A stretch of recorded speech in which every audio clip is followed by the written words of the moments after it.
Dark Destinations. These may be end times, night creature. Why would a few more casualties trouble me? Because their blood will join yours. A radio drama anthology. You are wrong. How you figure? Every merc on Mongo is hunting you down. Not you. Your partner. He said I didn't have a ray gun. Full cast performances set in the haunted corners of the globe. Darkness is coming for you. That's the fear that haunts me. Dark Destinations by Father Malone at weirdingwaymedia.com.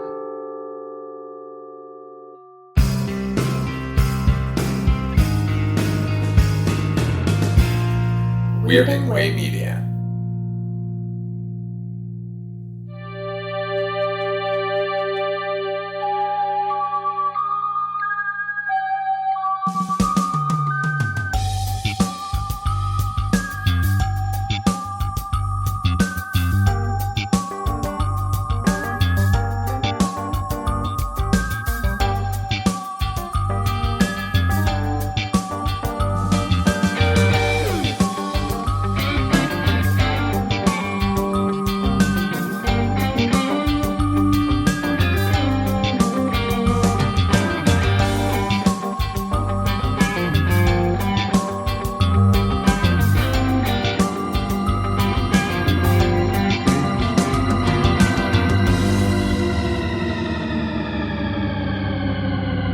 Welcome back to Midnight Viewing, the horror anthology podcast, where this season we're taking a look at George A. Romero's 1980s series, Tales from the Darkside. I'm Father Malone, and sharing the Midnight View with me are the projection booth's Mike White. Delete. And the Culture Cast's Chris Stachiw. Dead. Don't tell me I'm dead. Has covered the whole evening. Tonight we're taking a look at two episodes from Season 1. They are Word Processor of the Gods and A Case of the Stubborns. Word Processor of the Gods is from Season 1, Episode 8. It originally aired on November the 25th, 1984. This one was written by Michael McDowell based on the short story by Stephen King, which was originally published in January of 1983, just 1 year before, in Playboy magazine, where it was originally just called The Word Processor, and it was subsequently collected and retitled. This one was directed by Michael Gornick, his second foray into Tales from the Darkside. I didn't mention this before, but Michael Gornick shot the entire credit sequence for this series. This one stars Bruce Davison, Karen Shallow, and Bill Kane. It is about a henpecked writer who inherits a homemade computer from his recently deceased nephew that may allow him to change his life. What did you think of this one, Chris? I will say I was only mildly disappointed that the tacking on of the gods did not yield any sort of ancient aliens or extraterrestrials, because that's when I think of the phrase of the gods, there's only one thing I think of, and that's Chariot of the Gods, the von Daniken book from the 70s that would go on to create ancient aliens. So when I saw the title, I was like, maybe it'll have something to do with that. Nope. I would say it's a pretty boilerplate wish fulfillment story.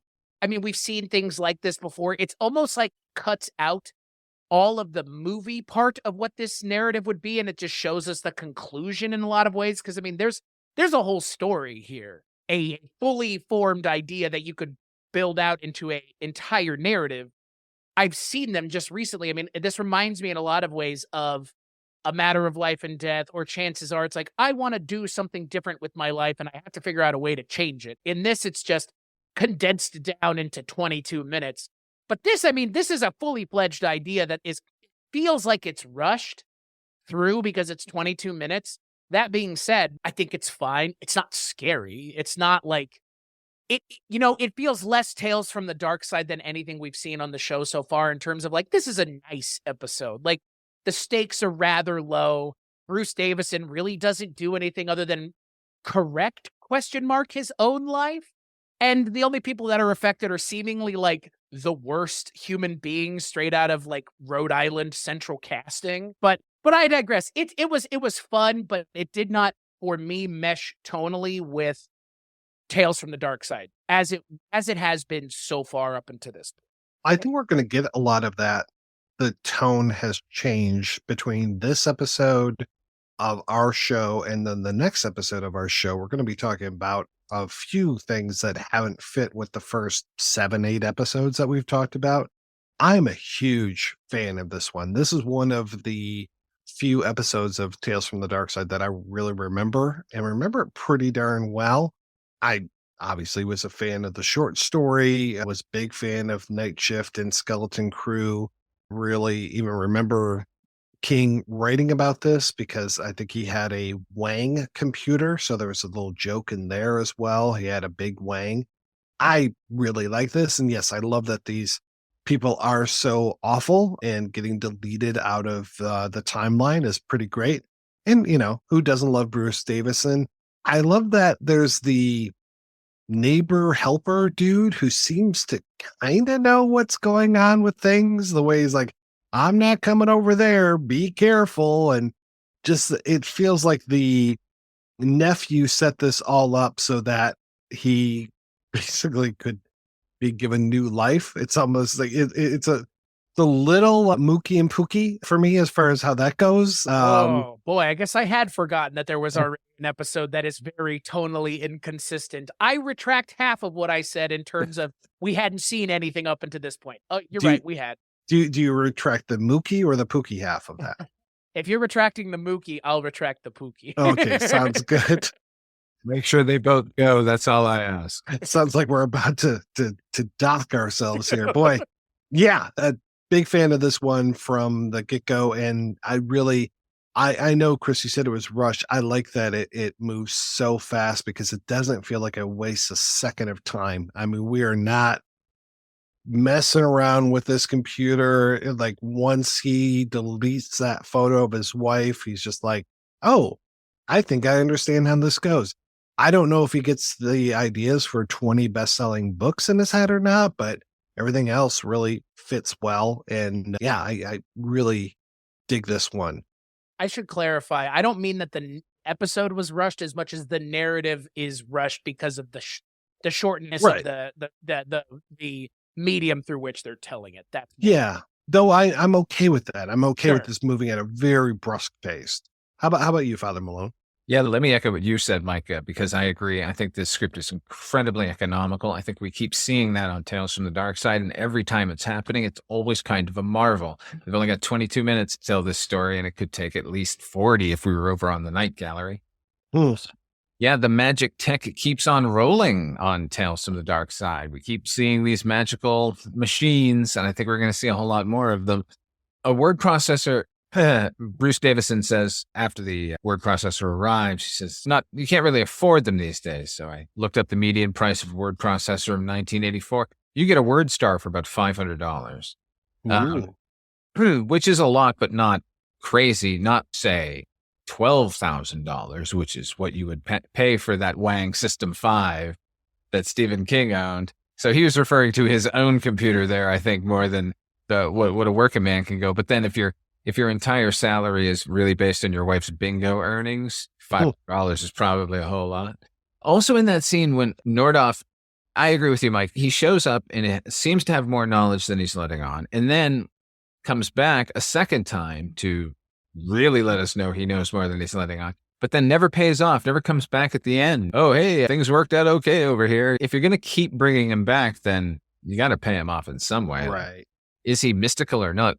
But when Nordoff, the character's name is, when he's dropping off the thing and he's explaining that sometimes these machines are just kind of magical, he tells two stories about kids he knew in his high school. One who made an atom smasher and another one who made a pipe bomb. Did he go to Lex Luthor Memorial High?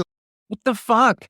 But just things lying around in their house. They made pipe bombs and nuclear weapons, and it does seem like the neighbor. Didn't you do that as a kid? Manhattan Project. Remember Christopher Collette? Yeah, Childenheimer. You're right. I knew what I was doing. Childenheimer.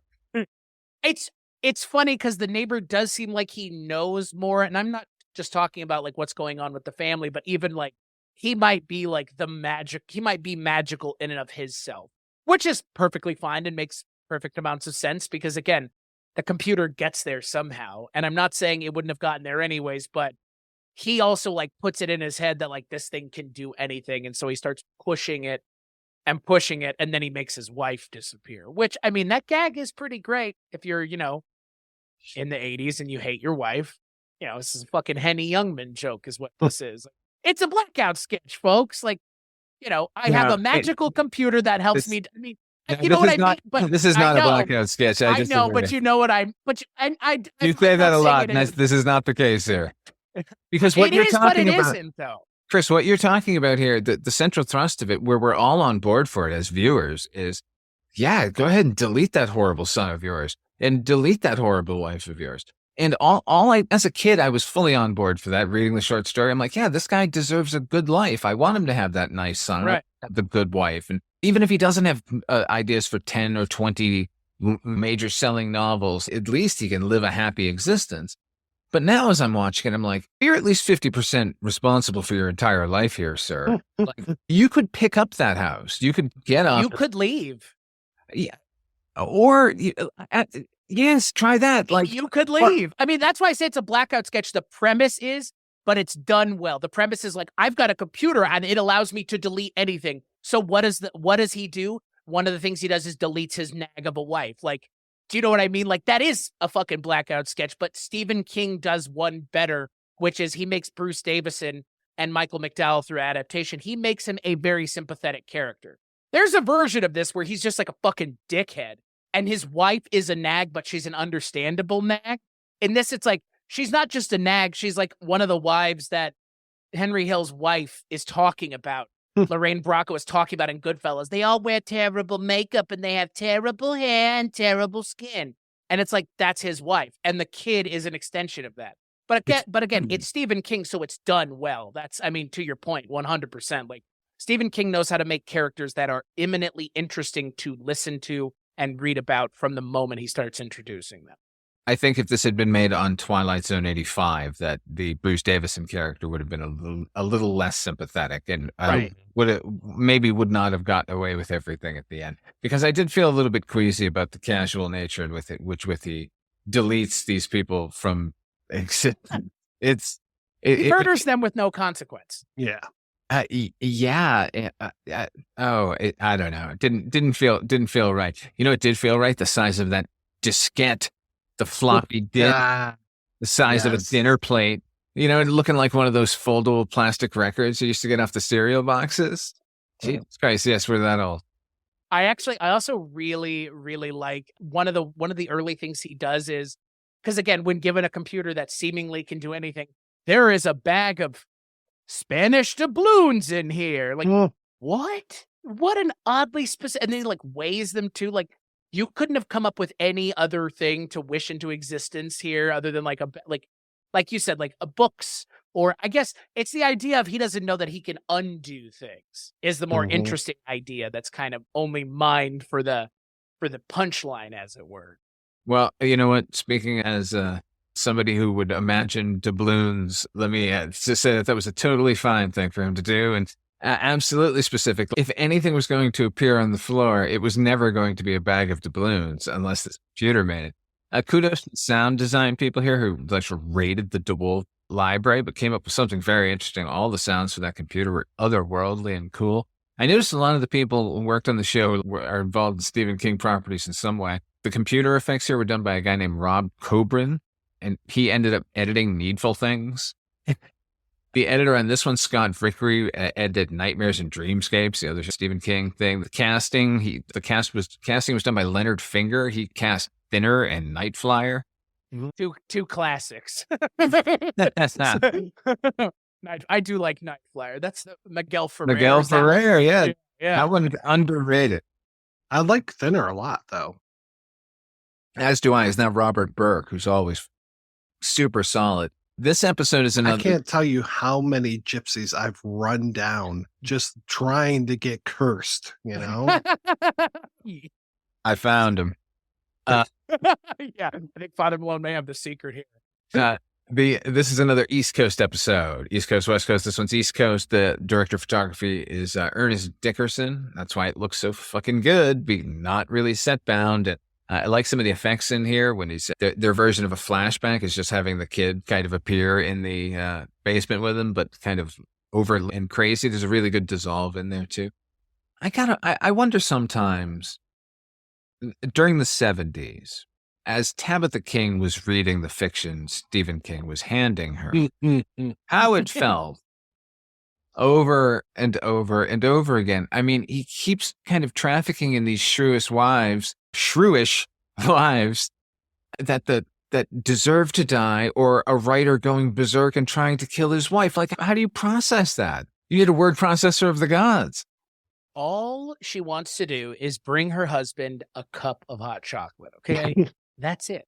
What an odd freeze frame. What an odd freeze frame. Or not even a freeze frame. I get what an odd visual to have this woman backlit, just kind of staring longingly at Bruce Davison holding a cup of hot chocolate. Hey, that's the perfect life. Don't you understand that? Yeah.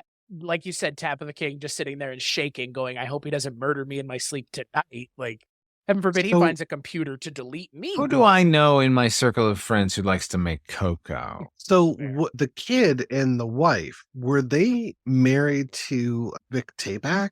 Suddenly, like after this little kid shows up at his office, they get zapped into this guy's life? Is that how this works? Exactly. If this were all interconnected, which Joe Hill, Stephen King's son, Joe King, eventually tried to do with Tales from the Dark Side. We're eventually going to talk about that later. There was a very concerted attempt to bring Tales from the Dark Side back in the mid-2000s, which they ended up making into a fantastic comic book. But they were individual tales that were, unbeknownst to the viewer, actually connected, and it was all going to end with a finale. But I don't think that's what they're doing here.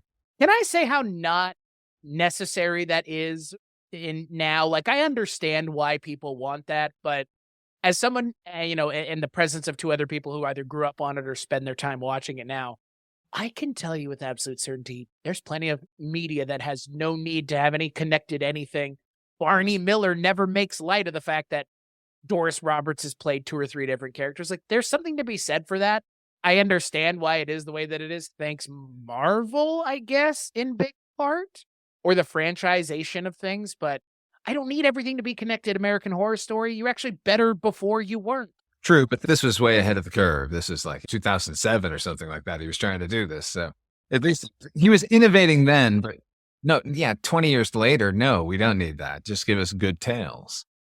Well, and I think also it speaks to the idea of like, these things can't stand up on their own. They need to have some sort of framework that they're part of. And it's like, these anthology shows are great because they don't have anything. It's just, we're done. Next episode, nothing to do with it. And that's why we're talking about these shows so much, is because we can go through a lot of different kinds of things without having to spend 5 hours on any one thing. Instead of deleting his son, his main gripe with his son seemed to be that he's playing his guitar too loud, he could have just bought him some headphones. You're just too darn loud. It reminded me of the beginning of that, what is that, the Michael Jackson Black and White music video? Or I guess also Twisted Sister. I mean, same thing. Yeah. It's like the nag of a father. Turn the music down, son. Oh, but get it. The kid's a piece of shit this time. All right. Yeah, it's like, I don't like, did he deserve to die for that? No, that's what I'm getting at. Like, this one seems like this lighthearted episode where this poor guy gets everything he deserves. But does he? Did those two really deserve that? Like, I mean, murder with no consequence, I guess. Asked this woman to marry him for no good reason. He didn't love her. And come on. Yeah. Well, that's what I thought to myself at the beginning of the episode. I was like, these two, I don't even imagine they were ever in love. It doesn't seem like this guy would ever have wanted to be with this woman. Like, did he marry her as some sort of weird consolation prize? Because he was like that guy in a movie who goes off with the second. It's like, it's so bizarre. Yeah, that's exactly what happened, because he was too timid to propose to Belinda, the woman he loved, and his brother ends up marrying. Like, this is so weird, man. His brother had, like, his nephew is now his son. Have we really thought this through, Mr. King? It's Tabitha, get in here. I got another crazy wife who needs to die story for you to read. See, as long as you bring me hot chocolate in the end, it's fine. Our next episode is A Case of the Stubborns. This is Season 1, Episode 9. Aired originally on December the 2nd, 1984. Written by James Houghton from a story by Robert Bloch. This is directed by Gerald Kantz as Jerry Smith. He was the DP on Putney Swope. And stars Eddie Bracken, Roy Wally, Brent Spiner, Bill McCutcheon, and Little Baby Slater. This is his 8th movie credit, or rather television credit, Christian Slater. And who knows how many commercials he did. And Legend of Billie Jean, his first feature would be next year. And he'd eventually come back to Tales from the Dark Side in 1990 with Tales from the Dark Side, the movie. This is the story that asks the question, what happens when you simply don't accept mortality? That's right, a deceased uncle, despite all evidence of his demise, including a slow and steady rot, just refuses to die. What do you think of this one, Mike? It got real tedious after a while. It was nice seeing Eddie Bracken. I'm a big fan of Bill McKay, the laziest man on Mars, from his incredible role in Santa Claus Conquers the Martians. Dropo, right, was his name? Yes. Brett Spiner, fucking fantastic. It was great seeing him as Reverend Peabody. Yeah, it just seemed like they were going for some big comedy laughs and just were missing the mark a little bit. So yeah, I don't think I was that big of a fan of this. And I guess the joke at the end is something about as obvious as the nose on your face, maybe? Is that what we're going for? I think so, yes. Okay. All right. Yeah. Yeah, it just seemed, we're talking so much about the economy of word processor of the gods, whereas this did almost feel like a blackout sketch that was lengthened out to 21 minutes for me. There were some highlights, definitely. Big Eddie Bracken fan. Like I said, I'm going to be doing an episode of the Projection Booth about 2 movies he made with Preston Sturges, Hail the Conquering Hero and The Miracle at Morgan's Creek. Like him a lot. It was good seeing him at this age. I thought the makeup was done very well. I thought that they kind of rushed through his decomposition in a good way. I was glad when he started to attract flies and all that. I was curious how he could eat as much as he could, but I'm not going to go down that path. But yeah, so kind of middling for me. I think it was fun. I agree with Mike. It becomes a little ponderous towards the end, but that's just because, they keep recycling the same gag. And not even recycling as much as just they keep fixating on like, oh, look, he's gross. Look, he's gross. It's like, yeah, no, we get it. And obviously, there is not another segment here. So if you're going to do this, it has to be 22 minutes, which does seem even a tad long for this premise. I mean, the scene initially at the breakfast table where he looks weird, but he doesn't look where he will end up. I mean, that scene's fantastic. And then I think as it kind of goes on, the gag does wear a tad thin. But like Mike mentioned, good to see Christian Slater. Brett Spiner's great. I mean, he's probably behind. I mean, I guess that, Eddie Bracken and Christian Slater are good. I mean, the 3 of them, including Brett Spiner, are pretty good. Brett Spiner is given a lot to do in a very little amount of time. And his scene opposite Eddie Bracken is pretty great.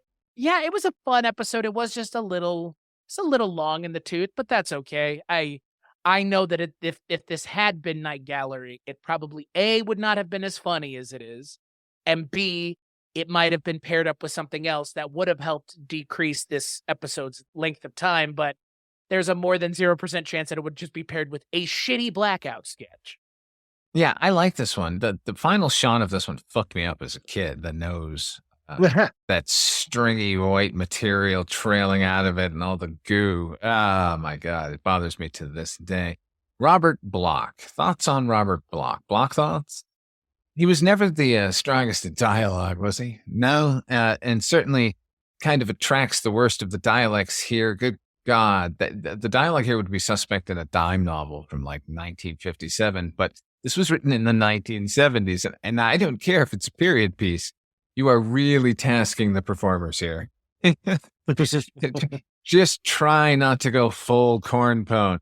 I reckon you're the contrariest coot I ever did see. That's a line from this script. I thought Eddie Bracken fucking kills it here, no pun intended. Like, he just, so much life, always in motion, and always, look, here's the problem with it. The reason it runs out of steam is because no one just says, here, look in this mirror. Here's your proof. Look at your skin. It's sloughing off of your body. You're clearly dead. That would probably answer his questions. But the other thing is, what is the ultimate problem here? He's disintegrating. Give him another day or two and you won't have a problem again. What is the problem? If he comes back as a skeleton, I'm just kidding. That would make even less sense. Well, and it feels like this whole thing is taking place over like a day and a half, when if the how can I put this? Like watching the episode, it feels like the time in the episode is like 2 days at most, whereas his decomposition feels like it should have been stretched out to a few weeks. And the him being like the house guest that won't go away and also decaying, I think would have been funnier, but it just doesn't feel like they have that much time to play with. Does that make sense what I'm saying? Yeah, no, absolutely. There's a lot that's off, including the comedy. It's like almost to the finish line, but doesn't quite get there over and over and over again. Like Brent Spiner is heaving mightily against the tide of the lack of comedy here, but for some reason that doesn't work either. As good as he is, as good as all of them are, it just doesn't kind of gel.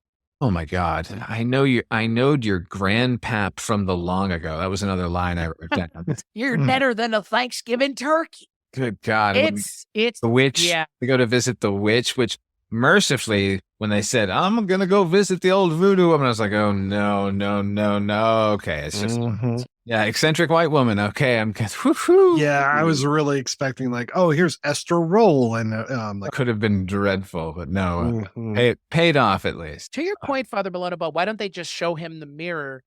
Don't they get him to breathe on the mirror at one point? Like, should that not have been enough?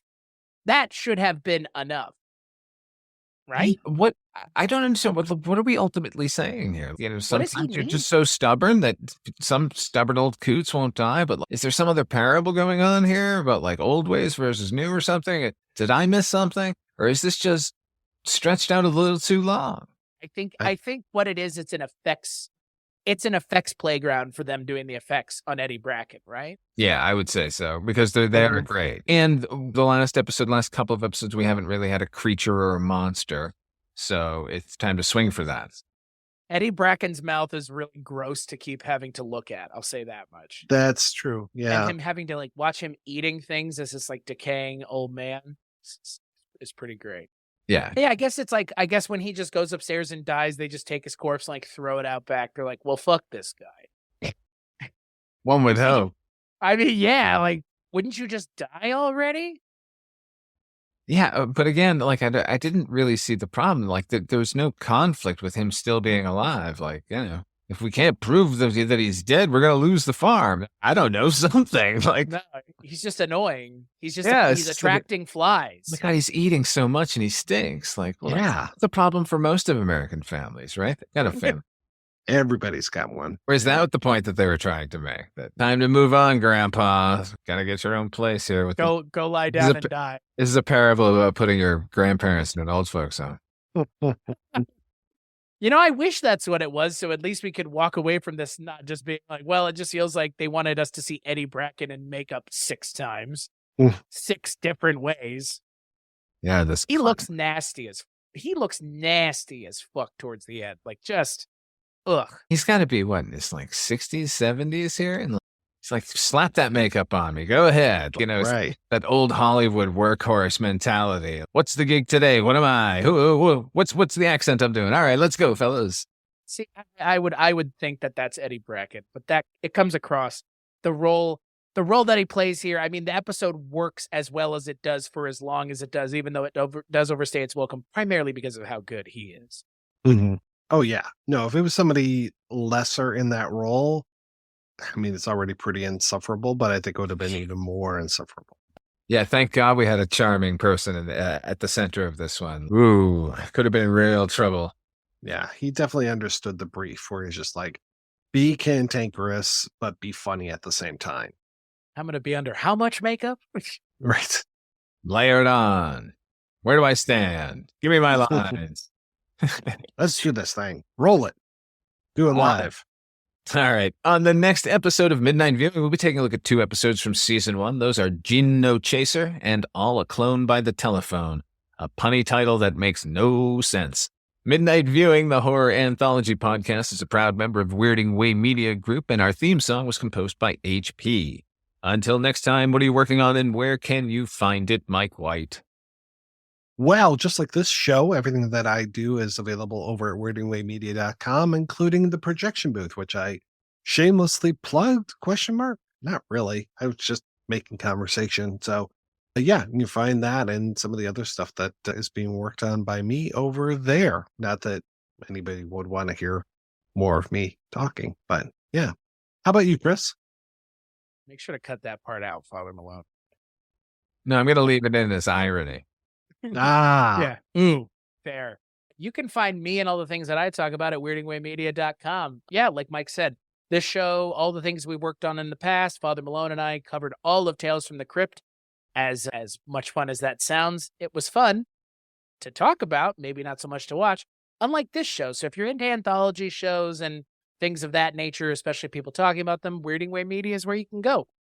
What about you, Father Malone? Oh, over there at the Weirding Way, same thing. You can hear shows like Noise Junkies Music Show I do with Mondo Heather's Heather Drain and HP, who I also do a show about the classic television sitcom Taxi that's called Night Mr. Walters. You can check both of those out over there. Thank you all for joining us here at Midnight Viewing. Until next time, try to enjoy the daylight.